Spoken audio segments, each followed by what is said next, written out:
The politics that we play, do you see policies being able to come out of it? Some people might argue that they see, others will say that they do not see. But for those who do not see, sometimes they blame it on how it is, not necessarily because of the will of those who are there to do things. What is your stand on that? I do not believe that we're likely to make any headway through this process, through this system, through this arrangement we have in place. It's not going to work. So you blame it on the arrangement, not on the will of those? It's a systemic failure. If I become president of Nigeria today, despite my commitment to democratic ideals and the need to ensure that the people are taken care of, I will be insincere to myself. Why? Not to change that constitution. Oh. I won't do it because it is a federal republic. You need people to assist you. What you are presiding over, very huge. And the system, the vehicle through which you intend to actualize all these programs is such that if you unleash 100 million naira for provision of infrastructures, 70 million naira develop wings, and they don't get to the destination. Are you going to? You can't succeed. Therefore, we need to change the system.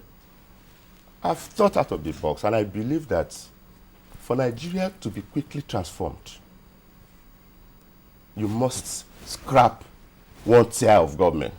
Must. You must. But how do you get to the rural people? That's what I'm saying. Collapse all the states.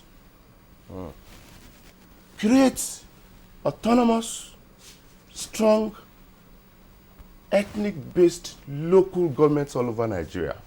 Ethnic-based? Yeah, because it's a problem in Nigeria. Isn't that a recipe for some more disagreements and divisions? Now let me disambiguate. You have 774 local governments in Nigeria today. Let us assume, for the purpose of the discussion, that you don't have states, but the 774 local governments constitute one tier of government, and the federal government constitutes another tier. And imagine huge resources coming to the local government, which can also levy taxes, collect taxes, and develop and exploit resources in its domain. You would be shocked with the kind of development that will be unleashed from the rural areas. Once you do that, then people of stellar ability will go back to their various local government and contest elections. Mr. Adebuyi, we've interviewed you several times on this program, and one of the things, something that you have passionately always pushed is the idea of a national conference. It would seem that there is a gradual shift towards making do with what we have. If a national conference would not be possible, or a sovereign national conference would not be possible, maybe we should begin to work with what we have. Do you think that what you're proposing is doable within the constitutional amendment that is about to take place? Yeah, why not?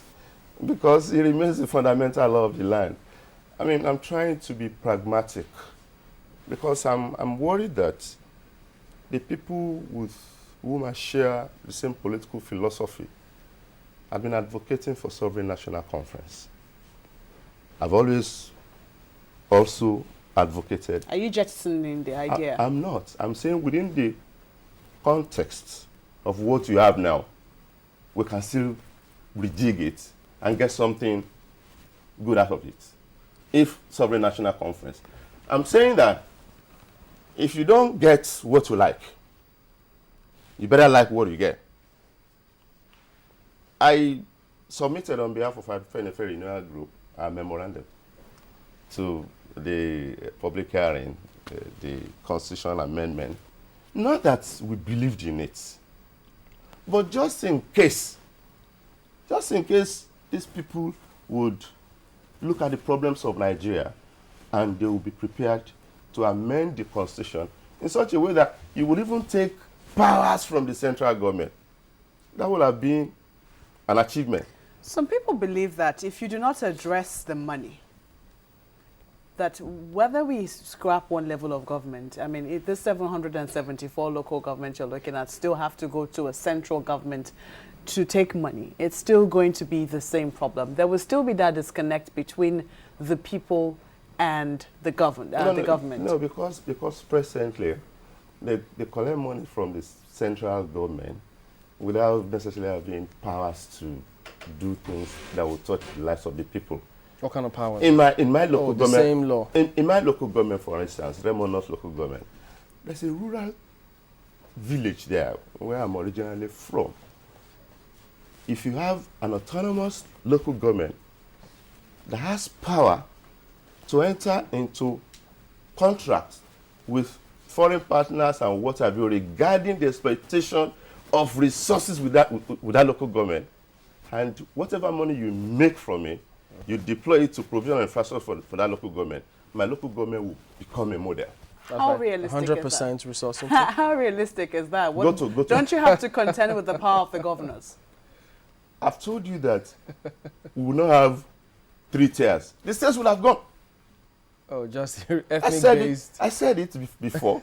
It is either you are having... What we're saying is, to get to that place where the states will go, don't you have to contend with certain individuals who are currently very powerful? Well, of course, you don't expect that people who are today the Lord of the Manors who allow that to go and challenge. They will resist it. So we better like what you get. Yeah, but the point again is that if you are not comfortable with that, why I'm pushing this is because of this fear that if you have very strong regions, they're likely to be strong to the extent that they'll challenge the power of the central government, and then they'll become disparate and centrifugal. I'm saying that, okay, if that is your fear, then let us look at the way of having local governments that will be autonomous, but will not be strong to the extent that they want to go. Go to where? We're addressing the fundamental problems that are buffeting the Nigerian state. I've often mentioned this example here. Brazil, 5,564 municipalities. They are development centers. They are autonomous.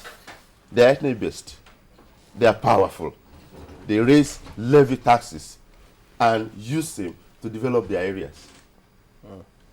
Imagine if you have 3,000 local governments. The Ogoni people will have its own. And they will no longer be agitated. Boko Haram, let them have their local government and do whatever Islamic law they want to. No problem, but don't come to my domain. From your perspective, you talked about countries and the system of governance, how that should change, but if we can't change it, and wow, but the 560 municipalities, 60 or 64? 5,564 municipalities. Is Brazil not practicing the presidential system of governance? Yes. Yeah, so but that negates what you said. They run a federal constitution. They have devolved powers massively. So we can do it in the presidential system of government and not necessarily parliamentary? Yeah. Why not? Why not? And again, if you devolve powers massively to either the regions or the local government will decide whether it's going to adopt presidential or parliamentary system of government. That's what autonomy means. Adopt a system that is suitable to your environment. It doesn't have anything to do with the central government. The trouble is that this federal government is bungulsome. This arrangement is cumbrous. You can't gain anything from it. But from where we are now, we can progress.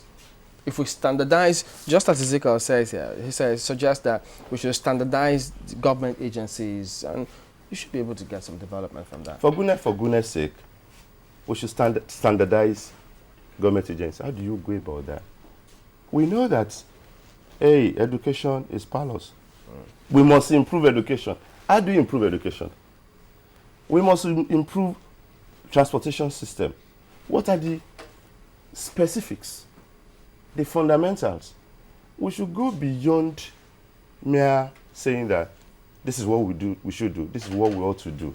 Evidently, there's a problem because our leaders who want to do well in office, they are failing. It's a combination of so many factors.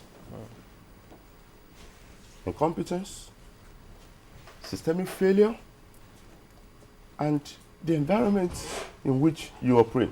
Now, if you're in politics and you believe that when you go out there to campaign and give people money, you spend a humongous amount of money, that can be service for everyone's sake. Okay. All right. We're going to have to live with that. Your point copiously pushed out there. So who knows? From the look of things, yeah, constitution amendments currently going on.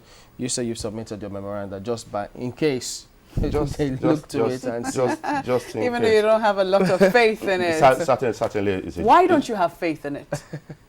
Because we're doing it the wrong way. It is the responsibility of a constituent assembly freely elected to give us a new constitution.